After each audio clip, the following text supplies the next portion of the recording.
Bodi ya ligi kuu soka Tanzania bara TPLB imejibu klabu ya Yanga barua yake ambayo ilikuwa pamoja na mambo mengine inataka ipewe alama 3 na mabao matatu kwenye mchezo ulioahirishwa wa tarehe 8 Machi 2025 dhidi yao na Simba.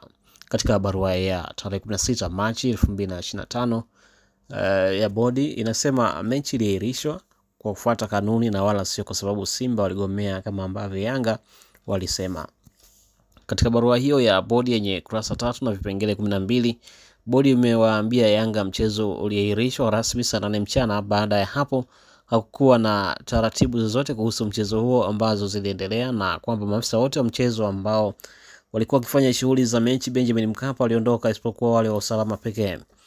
Hakukuwa na taratibu zozote za mchezo zilizoendelea kama zinavyoelezwa kwenye kanuni ya 17 ambazo zilifanywa ili kuipatia timu iliyoko kiwanjani alama 3 na mabao matatu kikanuni, ikiwemo kukagua timu hiyo. Inasomeka sehemu ya barua hiyo ya majibu kwa Yanga. Barua hiyo imesema klabu yako inapaswa kuelewa kwamba kanuni za ligi kuu namba 1745 haisemi popote kwamba klabu mgeni inapaswa kuwasiliana na wadau wengine ili kutimiza takwa la kanuni la wao kwenda kufanya mazoezi kwenye uwanja utakaochezwa mechi, imesomeka barua ya bodi. Aidha, bodi imesema waliita kikao cha dharura cha kamati ya uendeshaji na usimamizi wa ligi baada ya kupokea ripoti tofauti zenye mfululizo wa matukio uliojenga msingi wa mgogoro uliotokea tarehe 7 Machi 2025 pale Benjamin Mkapa wakati Simba wakitaka kufanya mazoezi.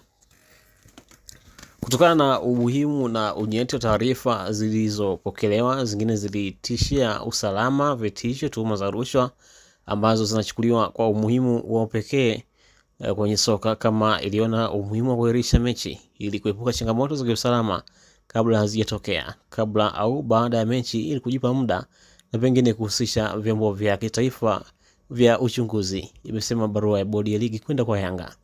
Kamati iliona matokeo hasi ya kuahirishwa mechi ni madogo kuliko matokeo hasi ambayo yangetokea kwa mechi hiyo kuchezwa.